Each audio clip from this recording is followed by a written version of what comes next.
C'est au cours de la digestion que les glucides contenus dans les aliments sont transformés en partie en glucose. C'est à ce moment-là que l'absorption intestinale permet au glucose de passer dans le sang. Sa concentration moyenne, qu'on appelle glycémie, est de l'ordre de 1 g par litre de sang. Même si elle peut varier au cours de la journée, cette valeur est maintenue à ce niveau grâce à l'intervention de mécanismes permettant le stockage et le déstockage du glucose.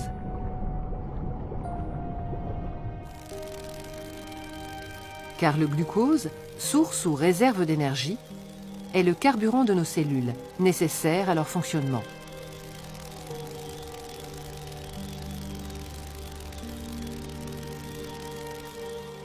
Foie et pancréas jouent un rôle fondamental dans la régulation de la glycémie. Le pancréas sécrète dans le sang des hormones susceptibles d'en faire varier la valeur. 2 scénarios peuvent se présenter. Après un repas copieux, la glycémie augmente. Le pancréas va le détecter et déclencher immédiatement la production d'une hormone, l'insuline, qu'il libère dans le sang.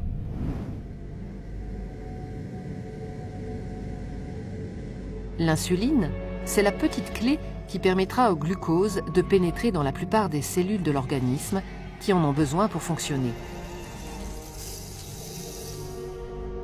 Mais l'insuline va également favoriser la mise en réserve du glucose dans les organes de stockage du corps, principalement le foie et les muscles.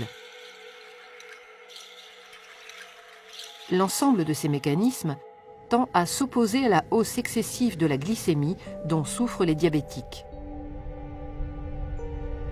On peut donc dire que l'insuline sécrétée par le pancréas, en favorisant le stockage du glucose, fait baisser la glycémie.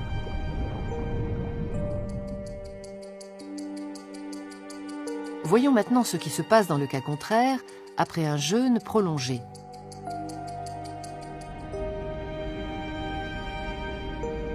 Le pancréas détecte une baisse de la glycémie, un manque de glucose dans le sang.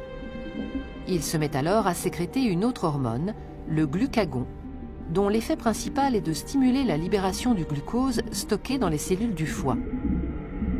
Le foie est le seul organe dont les cellules soient capables de restituer dans le sang le glucose emmagasiné. Ce déstockage du glucose va avoir pour effet d'empêcher une hypoglycémie dangereuse.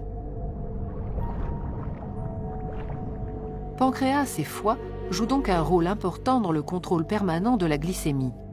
Ce contrôle suppose un équilibre satisfaisant entre les 2 hormones antagonistes sécrétées par le pancréas et une gestion fine du stockage-déstockage du glucose dans le foie. Cet équilibre dynamique, qu'on nomme homéostasie, est obtenu grâce à ce système autorégulé à commande hormonale qui s'avère être une authentique mécanique de précision.